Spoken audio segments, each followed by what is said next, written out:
আকীদার ক্ষেত্রে, দলিল নেওয়ার ক্ষেত্রে প্রথম কাজ তিনটা জিনিস অবশ্যই বাধ্যতামূলক। একটা হচ্ছে এই মানহাজের নিয়ম, মানহাজ আহলে সালাফ সালেহীন মানহাজ হচ্ছে কোরআন এবং সুন্নাহ। কোরআন এবং সুন্নাহকে বলে ওয়াহিয়াইন। কোরআন এবং সুন্নাহ নস আছে, যে ভাষ্য আছে, এগুলোকে তিনটা কাজ, ঈমান আনতে হবে যেগুলো আল্লাহর পক্ষ থেকে আসছে। দ্বিতীয়, এগুলোকে মেনে নিতে হবে যা বলছে তা। 3 নম্বর, এগুলোকে সম্মান করতে হবে। কয়টা হলো? তিনটা জিনিস। এই তিনটা জিনিস প্রথম কাজ সালফে সালেহীন এটা করতেন। এই পদ্ধতির বাইরে যাওয়া যাবে না, এই পদ্ধতির বাইরে যাওয়া যাবে না।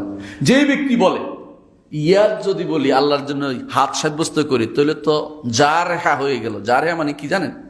মানে অঙ্গ হয়ে গেল। সে কি ঈমান আনছে? তাসলিম করছে? সম্মান করছে? করতে পারে নাই। সে যতই কথা বলুক, সে যখনই বলবে যদি, এটা বলি যদি যদি, তাহলে তো এটা হয়ে গেল, বুঝবেন যে তার এখনো ঈমান আসে নাই, ঈমান আসে নাই, তাসলিম করে নাই। সে এখনো আল্লাহ তাআলাকে যথাযথ সম্মান, আল্লাহ তাআলার নসুসকে সম্মান দিতে জানে নাই, রসুলের কথাকে সম্মান দিতে জানে নাই। রসুল বলছে আল্লাহ তাআলা নিকটতম আসমানে নেমে আসেন, তাই না? এখন আপনি বলেন তাহলে তো আরশ খালি হয়ে যায়। সমস্যাটা কোথায় গেছে? সে তো ঈমানটা ঠিক হয়নি তার এখন সৃষ্টির উপরে কিয়াস করছে সে। তাহলে বোঝা গেল তার ঈমানটা ঠিক মতো হচ্ছে না, সালফে সালেহীন মানহাজি বাইরে চলে গেছে সে।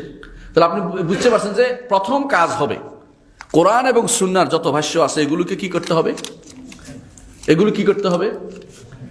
ঈমান আনতে হবে, মেনে নিতে হবে এবং সম্মান করতে হবে। 3 কাজটা অবশ্যই মানহাজ সালাফির আকীদার লোকের দরকার। সালাফি মানহাজ বাইরে থাকতে পারবে না।